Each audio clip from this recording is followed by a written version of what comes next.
আজকে যে ডাকসু নির্বাচন, সেই নির্বাচন শুধু শিক্ষার্থীদের প্রতি নির্বাচন না, এটা স্পষ্টত জামাত বিএনপি ছাত্রদল শিবিরের মধ্যে হিস্যার ভাগাভাগি, ক্ষমতার ভাগাভাগি একটা। এই যে নির্বাচন কমিশন একটা অথর্ব আনাড়ি অনভিজ্ঞ নির্বাচন কমিশন। এই নির্বাচন কমিশন দুটা ভাগ, একটা ভাগ ছাত্র দলের তাবাদারি করে, একটা ভাগ জামাত শিবিরের তাবাদারি করে। আমরা আস্থা রাখতে পারি না এই নির্বাচন কমিশনের প্রতি। তারা আবার বারবার করে বলেছেন যে আমরা ডাকসু নির্বাচন দিন, আমরা সুন্দর একটা সুষ্ঠু একটা নির্বাচন আমরা উপহার দিব। আমরা বলেছি আপনারা পারবেন না, কিন্তু তারা বারবার করে বলেছেন যে আমাদের ভরসা রাখো, আল্লাহ ভরসা আমরা ভালো কিছু করবো।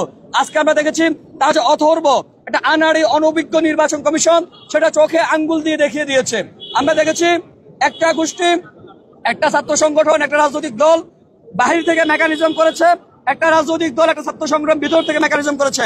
আমরা দেখেছি সাদিক কায়ুম তিনি ভিতরে গিয়ে ভিতরে বিষয়টা মেকানিজম করতেছেন। আমরা দেখেছি বাহির থেকে ছাত্রদল মেকানিজম করেছেন। আমরা দেখেছি বিশ্ববিদ্যালয় প্রশাসন যারা ডিন আছেন তারা নিজের মধ্যে ভাগাভাগি করে নিয়েছেন, কিছু বিএনপিকে দিয়েছেন, কিছু জামাতকে দিয়েছেন। এভাবে প্রত্যেকটা জায়গায় শিক্ষার্থীদের স্বার্থের জায়গাটা সবসময় পূর্ণ করা হয়েছে। আমরা বলেছি বারবার করে শিক্ষার্থীদের সকল বাধা উপেক্ষা করে কিন্তু নির্বাচনে স্বতঃস্ফূর্ত অংশগ্রহণ করেছেন, কিন্তু স্বতঃস্ফূর্ত নির্বাচনকে প্রশ্নবিদ্ধ করার জন্য বিশ্ববিদ্যালয় প্রশাসন অথর্ব নির্বাচন কমিশন প্রত্যেকে দায়ী। আমরা সেটার জন্য তাদেরকে নিঃশর্ত ক্ষমা চাইতে হবে এখানে এসে।